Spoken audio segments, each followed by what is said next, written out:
रेड्यांकी वेद बोलविले चढ मूड उद्धरिले. आपल्याला सर्वांना माहिती माऊली रेणुकरांचा समाधीच्या जवळ जो आजान वृक्ष आहे तिथं केलेली साधना ही फलद्रूप आणि बऱ्याच जणांचे अनुभव काही मंडळी पाहायला मिळतात. असं म्हटलं जातं की ज्याला वाचता येत नाही तोही मनुष्य ज्ञानेश्वरी घेऊन त्या आजान वृक्षाखाली जरी बसला, वाचता जरी येत नसलं तरी त्याने नुसती त्या ओव्यांवरून बोट जरी फिरवली तरी त्याला वाचायला येतं. महाराज एवढं सामर्थ्य कोणाचं?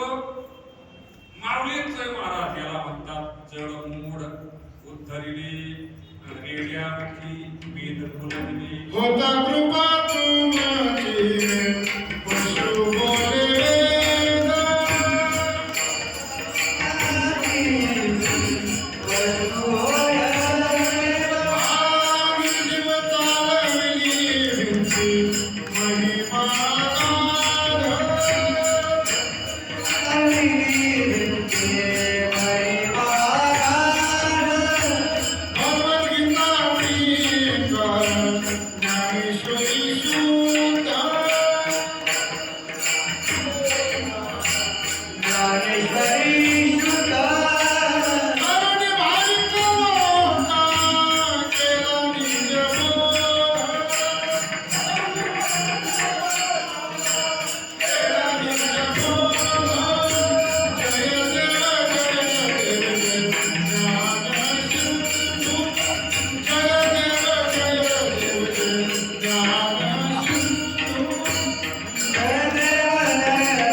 भ्रांती हरवण्यासाठी अचेतना असणाऱ्या वस्तूमध्ये चेतनाचं प्राकट्य करून दाखव. भ्रमाचा निराश केला म्हणजे मायेचा निराश जेवढं मोठं होतं. तर ते चरित्र आपल्याला सर्वांना माहिती आहे. पैठणला शुद्धीपत्र आणण्यासाठी जेव्हा गेले माऊली रेणुकराय तेव्हा शुद्धीपत्र मिळवत असताना सुद्धा माऊलींना सहजासहजी शुद्धीपत्र मिळवलं असतं. माऊली रेणुकरांना सांगितलं की तुम्हाला शुद्धीपत्र देऊ पण त्यासाठी काय सामर्थ्य आहे? सामर्थ्य काय असणार आहे महाराज आमच्याकडे? काही नाही. आई वडिलांनी देहांत प्रायश्चित्त केलं. तुमच्याकडे शास्त्रामध्ये याला जर काही आधार असेल, काही मंडळी चेष्टा करणारी असतात महाराज, कुटाळक्या करणारी कुचाळक्या करणारी मंडळी असतात. त्यांनी ती चारही भावंडांची नावं पाहिली. निवृत्ती, ज्ञानदेव, सोपार, मुक्ताई म्हटले पहा संन्यासाची मुलं पण नावं पहा ठेवली कशी महाराज. निवृत्ती, ज्ञानदेव नावं ठेवणं हे सुद्धा तसं पाहिलं तर महाराज फार विद्वत्तेचं काम आहे. नावं सुद्धा अनुरूप असावी लागतात महाराज. आपल्याकडे नावं ठेवली जातात. नाव शांताबाई, गुरुवारी बाबा सांगायचे नाव शांताबाई पण भांडायला लागली का कुत्र्याची अशी भांडण तुमच्या राजाला नपावडी मुंगावी. तो भागवत होतो महाराज. त्या भागवतामध्ये मी सहज बोलता बोलता धुंदुलीचं चरित्र सांगत असताना सहज बोलून गेलो. नाव शांताबाई भांडायला लागली का कुत्र्याची आहे. त्या गावात खरंच एक शांताबाई होती. ती शांताबाई अशी होती तिने खासदार गावात भेटायला आल्या होतो. खासदाराला हातात फावडं घ्यायला लावलं. तुम्ही विचार करा बाई कशी तिने खासदाराला हातात फावडं घ्यायला लावलं. ते आमच्या सारख्या दीड दमडीच्या गावाचा कचरा केल्याशिवाय राहील का महाराज. तिला तसं कळलं ना दुसऱ्या दिवशी दुपारी भांडायला आली. आता म्हणजे भगवद्गीता आली. आता तिला श्रीमद भागवत आणि भगवद्गीता याच्यातला फरक माहित नव्हता. म्हटले महाराज माझं नावच महाराज माझं नावच तसं नाही मग आई ते असंच बोलता बोलतो. नावं ठेवताना मुलांची नावं कशी एकदा बाबा म्हणून आम्ही गाण्याचं कीर्तन झाल्यानंतर एकाग्रपणे आम्हाला त्या ठिकाणी चहा पाण्यासाठी बोलायसाठी काय ते कोणाचं भेट आपला काय माझं दूध पिऊन झाल्यानंतर त्या सगळ्या त्यांनी कुटुंबाला बोलावलं. म्हटले महाराज ही आमची ज्येष्ठ मुलगी, हिचं नाव कल्पना, ही आमची तिच्या धाकटी मुलगी, हिचं नाव योजना.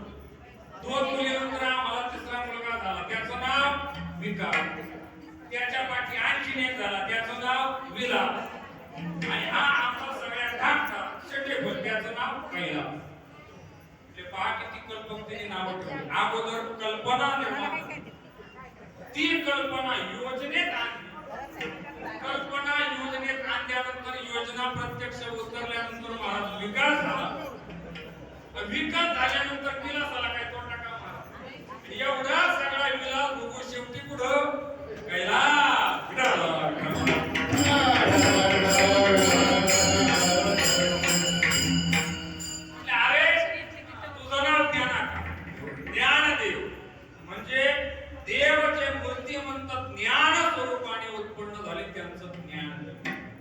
ज्ञान ईश्वर ईश्वर स्वतः ज्ञान रूपाने ज्ञान ईश्वर अंश रूपाने प्रगट झालं ते ज्ञान.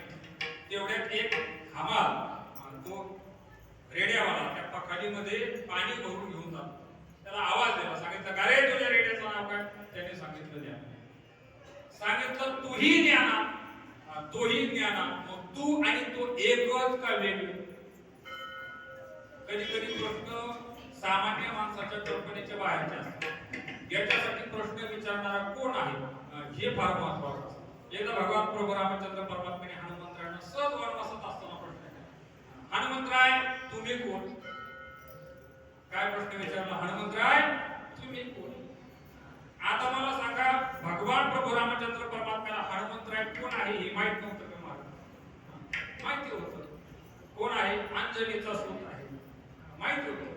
पण तरी असा प्रश्न ज्या अर्थी भगवान परमात्म्याने विचारला त्या अर्थी हनुमंतराय बुद्धिमत्ता वरिष्ठ होते.